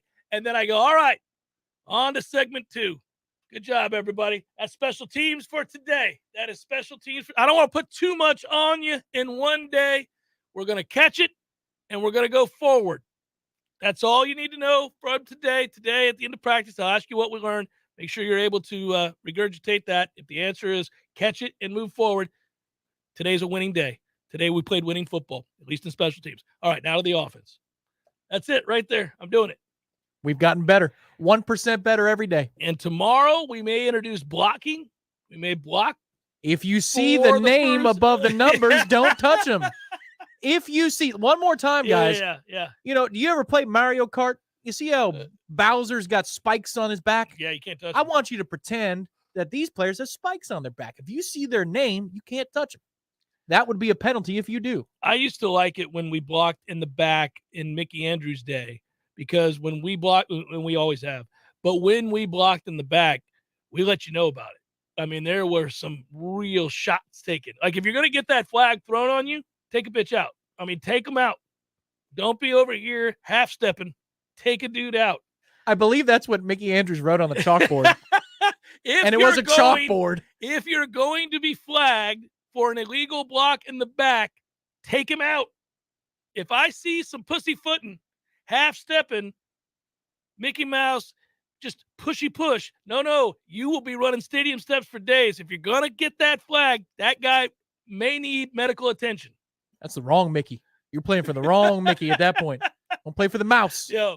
Play for Mickey Andrews. Let's get after it.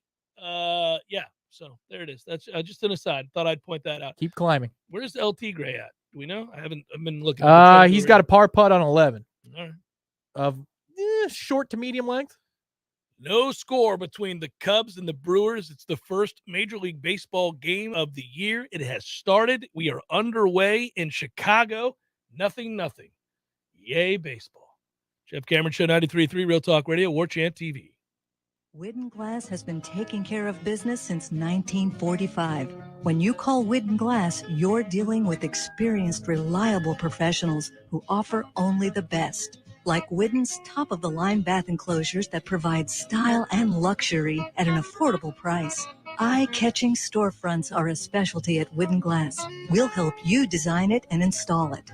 Whidden Glass, the first name in glass replacement. Call 222-5781. What's important when shopping at a gun store? Let's start with a friendly and knowledgeable staff.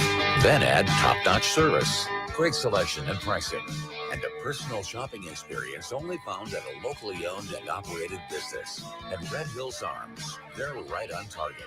While other gun stores come and go, Red Hills Arms remains Tallahassee's go-to local gun store for all your firearms needs. Stop by today and get welcomed in like family. Physical stress on our bodies can take its toll as the years go by. Whether you're looking to get back into an old sport or just want to spend more time outdoors to explore all life has to offer in our beautiful city, the dedicated team at Tallahassee Orthopedic Clinic is here for you every step of the way. You can trust TOC for all of your orthopedic needs. And now, scheduling an appointment has never been easier. Just visit teamtoc.com and click schedule online. That's teamtoc.com. Refreshing and simple. 2 words you don't hear many people use to describe their experience going through the process of getting a home loan. That's what puts the Hamilton Home Loans experience in a category all their own. If you're buying or refinancing a home, Hamilton Home Loans will provide a personalized mortgage experience that is dedicated to making the process refreshingly simple. It all begins with an initial consultation with an experienced Hamilton Home Loans advisor to find out what your goals are in order to find the right mortgage to suit your specific needs. Then, your personal home loan advisor will take you through all the steps from application, underwriting, approval, and closing, all the way to the front steps of your new home. Once you've experienced the Hamilton Home Loan process, you can be a customer for life and never have to pay lender fees again. For first responders, nurses, physician assistants, teachers, active and retired military, ask about the Hamilton for Heroes program. Personalized attention with your needs put first. Now that's refreshingly simple. Find out more at HamiltonHomeLoans.com. That's HamiltonHomeLoans.com. Equal housing lender. NMLS number 200719.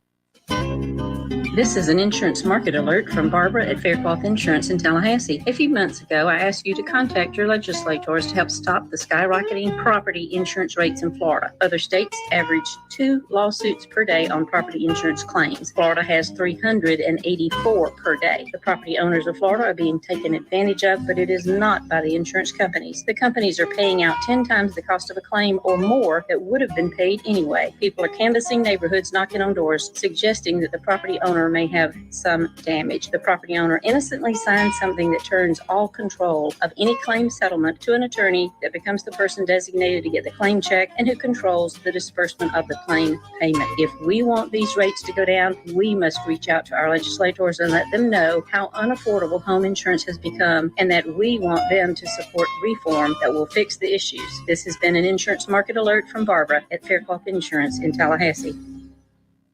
We all want more energy, more strength, more results. Well, welcome to Orange Theory Fitness as you take a step towards feeling more alive today. Backed by science, Orange Theory's heart rate monitored workout is scientifically designed to keep heart rates in a target zone, spiking metabolism and increasing energy. Orange Theory Fitness is a one-of-a-kind group personal training workout resulting in more energy, visible toning, and extra calorie burn for up to 36 hours. Experience a more vibrant life today with Orange Theory Fitness. To find out more, go to orangetheoryfitness.com. The Jeff Cameron Show is sponsored by the legendary team at Hamilton Home Loans. Great rates, cutting-edge technology, and transparent communication is the recipe for a 5-star mortgage experience at FSUHomeLoans.com.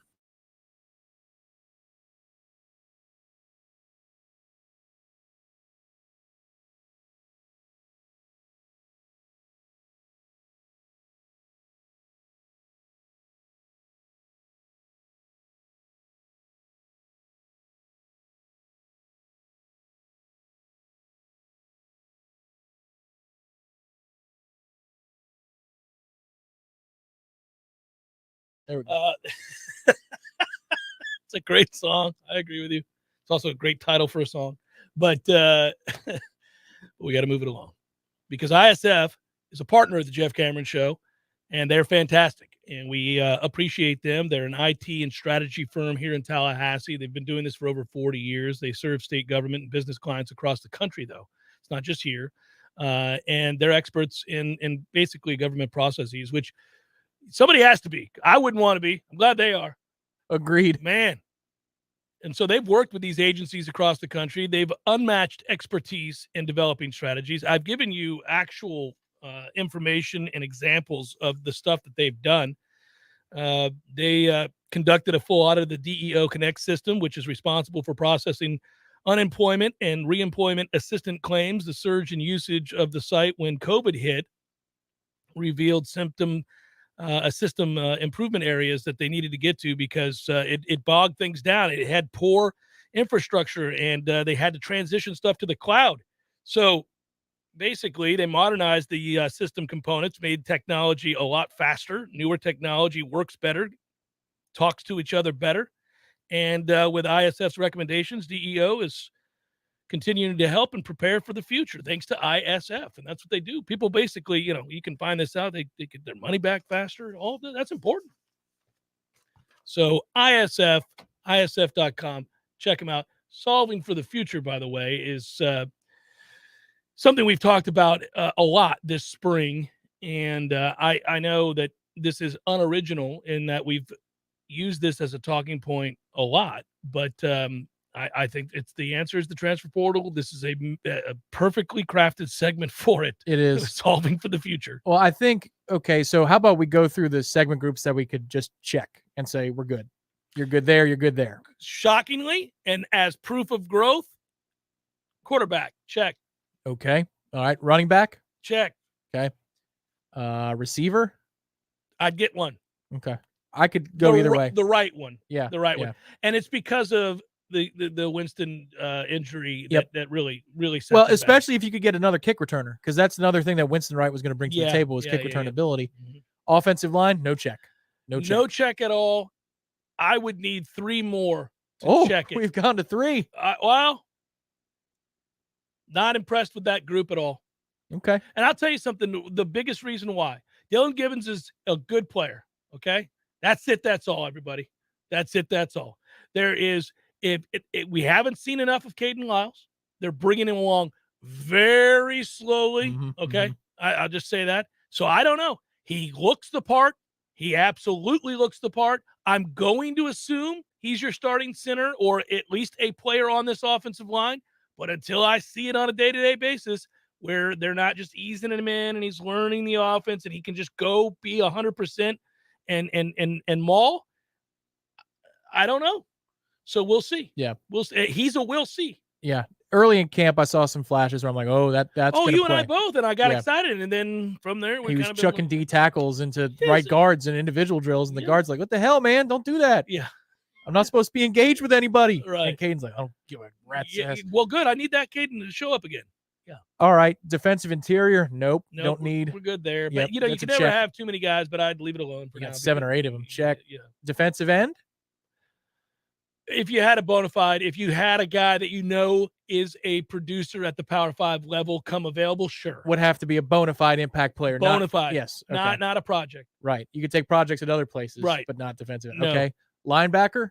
Yes, I'd take one. Me too. Even with the realization, thank you again, Bradley, that we got 2 years potentially out of Tatum Bethune. I don't care. Definitely take one. Because if he goes down, you're in trouble. Yeah, you don't have depth. Yeah. Cornerback. No. Good. Yeah, check. We're good. Leave it We're alone. good. Yep. Safety? Leave it alone. Yep. Okay. I'm okay there too. Okay. Yeah. I think not bad. I personally believe Sam McCall is going to be a safety before his time is up here. But anyhow. Finally, tight end.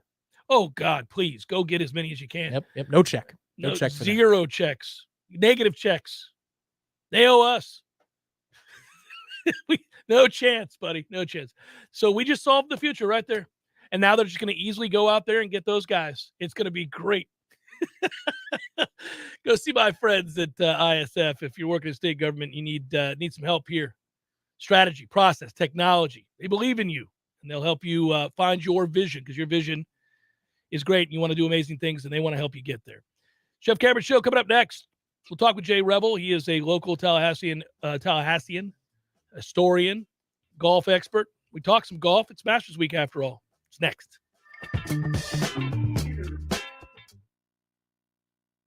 This is meteorologist Paul Trombley with your Real Talk 93.3 weather update. Highs around 75 this afternoon. Under clear skies, northwest winds 8 to 15 miles per hour. Clear skies and quiet again tonight. Lows dip down to about 50. Highs level off around 72 tomorrow. Bright sunshine. Lots of sunshine outside Saturday with daytime highs approaching 69. 77 Sunday. This report is brought to you by the Lawn Johns. For all your landscaping and lawn care needs, visit thelawnjohns.com. Right now, 76. What do you need tires on? Your car or truck, tractor or heavy equipment? At Nice Tire and Auto Service, we have tires for all of these needs. And we service your vehicle from air conditioning and computerized alignment to oil changes and everything else under the hood. Call Nice Tire and Auto today at 574-4100. That's 574-4100 for your scheduled maintenance. National accounts welcome at Nice Tire and Auto Service, 4792 Blountstown Highway, just west of Capitol Circle. Well. Hey, Jeff, look at this place. Yeah. Well, doing well. It's been a while since I've seen you, brother, but, it hasn't been a while since I've been over to Gordo's. I go there on the regular because of you, Eddie. Well, we keep you regular. Well, that's true, but I think of Gordo's as a place to sit down, have a cold beer, talk to your friends, enjoy the sports, eat the delicious food. But I think of you as Uncle Eddie, a man who takes care of his people and takes care of the town. I appreciate that, Jeff. Hey, and we'll keep you regular. Gordo's, bringing the flavor and flair of Cuban food to Tallahassee since 1996. Here's what you missed on the Greg Tish Show. Chattanooga, Tennessee. Pastor Tabner was alone with a female church employee. She in a towel and he in his boxers. The charismatic 41-year-old Hurley explained the two of them had been making chili and gotten food on their plates.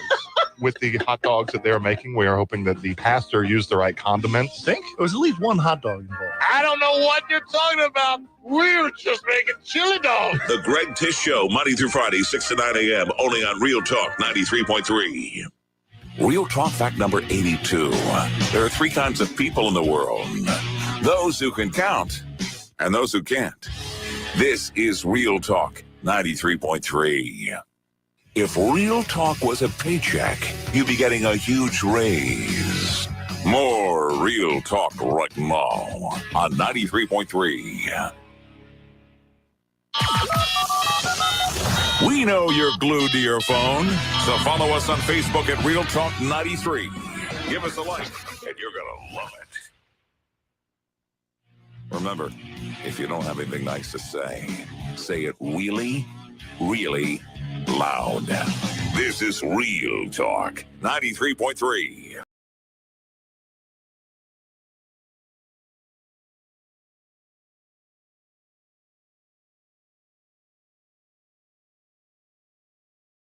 Cameron Show 93.3, Real Talk Radio, Warchant TV, and all of you guys. We've been threatening to do this for a long time, Jay Revel and I. Just sit down and have a conversation about a shared passion, and we were supposed to get together some time ago, Jay. Masters Week is probably the best time to get together, so we're doing it now, and I appreciate that. If you don't know him, he's Jay Revel. He is a PR wizard, but more importantly, a historian, a father, and probably Tallahassee's golfing buddy. It's a good way to put it. Like you're Tallahassee's golfing buddy, man. And he's an author as well. And I read this book.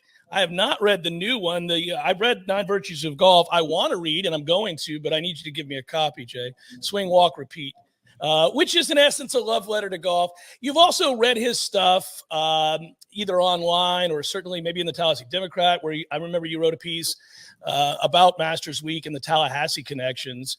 And I want to get to that because I think they're fascinating, and you unearthed some stuff there that maybe a lot of people they don't know, but your love affair for golf, when we read your stuff, one of the things that stands out is that not just your knowledge of the game and your historian of the game, but there's a passion that goes beyond just getting together with friends. There's something almost communal, something sort of spiritual about your love of golf, and it comes across in your writing. Did that happen at any point when you were a child in Havana, or was this later in life that the connection, you weren't just, hey, I was playing, it was the town center, I felt like a big kid when I got to go there because my dad and everybody else was there. When did you truly connect with golf in a way that is almost like I described spiritual? Well, first, I'm glad we were able to get together to do this. We have been talking about it for a while, and thanks for having me. Absolutely. I like you mentioned, I grew up over in Havana. Golf was a real passion as a kid. I had big PGA Tour dreams and all that kind of good stuff. And then funny thing happened. I went to Florida State and decided to kind of tuck the clubs away for a few years and focus on other endeavors. And, to answer your question, it really hit me when I got back into the game after college. I always say my love for golf came back with a vengeance. Being single with a lot of time on your hands for a few years there, had my young dog and needed something to go do with him, and all of a sudden the golf course started calling me again, and I started slipping back out, playing more with friends, and that's when I really kind of tripped down the rabbit hole. I started reading a lot more about the history of the game. I started learning more about golf course architecture. Again, didn't have wives and kids back then and all that good stuff. So I got to travel a lot more, and I started to go and try to compete, around the state in some amateur events and things like that. And that love for golf just really started to compound. And, it's like anything else, right? You can kind of tell when you're having a conversation with someone who's well-traveled, right? Their views on the world tend to be a little bit more open. The same is true for golf. When you've gone around and you've played some pretty interesting places, both, big bucket list places like Pebble Beach, and then small little tucked away hidden gems that you might not have discovered otherwise. Your perception of the game changes. And then the other piece of it is, you think about all the things you go through in life. We're all searching for a lot of different things from a day-to-day basis. I have found, some people go to the gym, some people meditate. I go to the golf course. I was in Pensacola last weekend hanging out with my in-laws, lovely folks, but, I discovered Bubba Watson's Pensacola Golf Center about a mile away, and that $11 bucket of balls is worth, I'd pay anything for it while I'm over there, It just brings me a real calmness, a peacefulness. I think it helps me to connect both with myself and certainly my friends, God. That's where I go to find that quiet that I can't really get anywhere else. And the more and more I made myself sort of go out there and look for it, the more and more I found it. I think it's interesting because people seek the calm of which you speak in a lot of ways. You just named a few, obviously through exercise or meditation. In some ways, golf is a meditation if you're patient. Mm-hmm. Certainly it's one of the virtues, as you noted. But it also creates, for most people, an anxiety, Jay. And I'm curious how you found your way through that. Now, playing at a young age and developing a swing, a repeatable swing in a game that you could fall back and, well, you're a good player. I know that for a fact. You're a real good player. I didn't pick up the game of golf till I was 26. which is probably far too late to ever be a great golfer, I don't suppose. But I can be a good golfer. I can be a decent golfer, and it's all how you define that. But if I'm playing well, and I bring this up on Masters Week because I think this is a week where people who have been interested in getting into the game and people who maybe thought, I'd like to do it, I'm getting a little older. It's a game I can play late into my life, and I can be outdoors with people. I should try it. They often get frustrated, and I understand that because golf's hard. The hardest thing for me is the mental aspect of golf. And I just love what you write about, the peace that comes over you on the golf course. But I think for a lot of people, there's anxiety, especially if you start playing well and you have real expectations. If I'm playing poorly, Jay, I'll hit the best drive you've ever seen on number 18.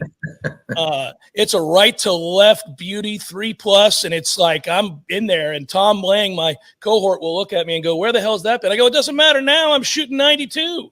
But so the point is, how do you find that tranquility? How do you find that peace and that connection to the land? In your case, your trusty sidekick, your dog, or anybody you're playing with. How do you find that? I think one of the most important pieces of that equation is walking. I love getting the 6-pack, getting in the cart, cigar, music. I love it. That's fun. I have a lot of fun with that. Now that's a different day for me when I'm in that mode, right? That's another great thing about golf, right? Is, there's no one prescription fits all, mode for it, right? You got to kind of find the way that you love the game and that you're going to enjoy it the most, and that it, reduces your anxiety the most. But for me, the answer to that is walking, right? So when I go out, whether it's 7 clubs in the bag, going to play 5 holes, in the last hour of the daylight, or if I've got, push cart engaged and, I might have the 6-pack tucked in underneath, that to me is when I am able to really work through all those anxious moments. Because, what happens is when you're out there, when you're in a cart, it's almost, it's just a different experience, right? You're not as engaged with one another. If you're in there riding with someone, you're kind of focused on, hey, when your partner's driving to his ball, you're kind of like, hey, I'm over here. I need to get over there. That kind of anxiety that happens between riding partners. So when you're walking, what happens is you divert to your balls, you go, you hit, you move on, and you kind of converge back as you're moving down through the hole. And what I've always found is that there's this great expression in this book. If you've never read it, it's called Golf in the Kingdom. It's the #1 best-selling golf book of all time. It's a wonderful book. It's a little trippy, but it's pretty cool. And he talks about, the author Michael Murphy talks about in there, that says that golf is a game for the in-between times. And he talks about that both through the sense of in-between shots and also in between the moments of your life, right? It's a pastime. It's an opportunity to check out for a little bit. And for me, when I'm walking, I get to enjoy that time between shots more. I can focus on what I've got to do both on the golf course. If I'm playing really good, I'm keeping that focus. But, these days, I feel like, more times than not, I'm thinking about the 100 other things I need to be doing other than playing golf. But it just, to me, that walking just allows you to have a better connection both with the land you're on, with the people you're with, and really with yourself. It's just a less noisy variation of golf. And I have found that, if I'm feeling anxious, going for a short walk on a golf course really does cure that in some pretty incredible ways. It's Masters Week, Jay, and I set out to drive to Augusta for the first time ever the year you became a father, 2018. And oddly enough, and you'll be able to relate to this, it felt similar. It felt that kind of special. It was an amazing moment. I had never been, and I got an opportunity thanks to Trey Jones, the golf coach at Florida State and a dear friend of mine that I do some work with. And I went up there and I got to do more than most people get a chance to do, and it will stay with me for a lifetime. I don't say it as a flex or a brag. I say it really because I'm forever grateful. I got to see the place in a way that few get to. I got to go between the ropes. I got to go, and I had a chance to talk to Jack. It was an amazing, amazing few days. I think back on it as my favorite thing ever, but that place is special. You've been more than once. And I know you're still seeking to play, right? You haven't played it yet? Hadn't hit it yet, but we're always putting the feelers out, as we say. Well, I bring all of it up because you've written of the connections that Tallahassee has to Augusta National. And for those that haven't read it, you can go back and find Jay's stuff. Both social media, you've written about it too, but the article in the Democrat a couple years back was excellent. I had never heard of, for example, Downing Gray, a 1961 graduate of FSU. I had no idea the history there and his accomplishments as an amateur and all of that. And it's fascinating, but I want to skip ahead because you and I have spoken of this briefly, but I find this immensely fascinating. There is a man named Bert Yancey that you've written about as well. He's the son of former city manager and really kind of honed his game there in Tallahassee at Capital City Country Club. How does one play elite level golf and have an obsession to win at Augusta, all the while we find out later on with a medical condition basically being bipolar? Golf is hard enough, Jay. Yeah. It's hard enough, let alone fighting demons. That is remarkable. Tell the story of Bert Yancey. It is. It really is one of those sort of forgotten tales in golf that deserves a lot more spotlight. So like you said, Yancey grew up here in Tallahassee. His father was the city manager. I think he had, kind of grazing rights out at Capital City as a kid growing up. And he became, one of the more elite golfers in the state of Florida as an amateur growing up. He actually went to West Point, he was the captain of the golf team at West Point. I mean, he was a brilliant, young man. And that's where he had unfortunately, his first bout with, what then was called, being a manic depressant, bipolar, however you want to diagnose that. And he was actually institutionalized for a while he was at West Point. And when he got out, they got him on some meds and he kind of, sort of leveled back out and he got himself out on the PGA Tour and had an incredible career. He won 7 times on the PGA Tour. I mean, he won at Pebble Beach, he won in Dallas, he won all over the place. He was a very prominent guy. I mean, he had big time equipment deals with Dunlop, his own personal branded clubs and stuff. I mean, he was the real deal. And he was, he was a little odd, you might say. His personality might have been a little odd. And he had these bouts with the bipolar disorder multiple times in his career. Came dangerously close to winning the Masters on numerous occasions. 1967, he rushes out. He's got a 3-shot lead after day one, carries it pretty much all the way to Sunday till he kind of slipped away from him. The following year in 68, he's 1 shot out of y'all remember the Roberto DiVincenzo signing for the wrong scorecard. Bob Goldby wins the Masters. Well, 1 shot behind him was Bert Yancey. So, he's right along the hills. Yeah, pretty crazy. I think he had, it was 3 top 5 finishes in the Masters in a 5-year span, if I remember correctly. And he was really obsessed with the place. It was his green jacket, tunnel vision. He built these clay models that he did from memory of all the greens out there. Okay. Oh, wow. So he probably had like a photographic memory. And he did these clay models that he would sit at home and study the contours of the greens based off of his memories. And the legend is that those clay models still exist and they're somewhere up in the archives at Augusta National. I don't know that for sure, but I've had some people in the know tell me that they think they're down there, which is pretty neat. And like I said, we have, both if you look at it from the Tallahassee lens or the FSU connection, we've come very close. Oh, yeah. On numerous occasions to having winners in Augusta. Poor old Hubert Green, great Seminole. He missed a 5-footer in 1978 on 18 that would have tied Gary Player. The legend there is he went back out after everybody left and tried that 5-footer and missed it 5 more times in a row. Probably, you think it haunted him much? I'd tell you this, though. If I go back out after everybody leaves, Jay, and I miss 5 more times, it wasn't meant to be. Wasn't meant to be. Pretty rough. Yeah. And, Augusta's different, man. Because it has this lifelong invitation, because you get to go tonight's Tuesday. Mm-hmm. You win, you get the jackets, you go to the dinner every year, your family's there every year, you're at the par 3. It's this illustrious thing.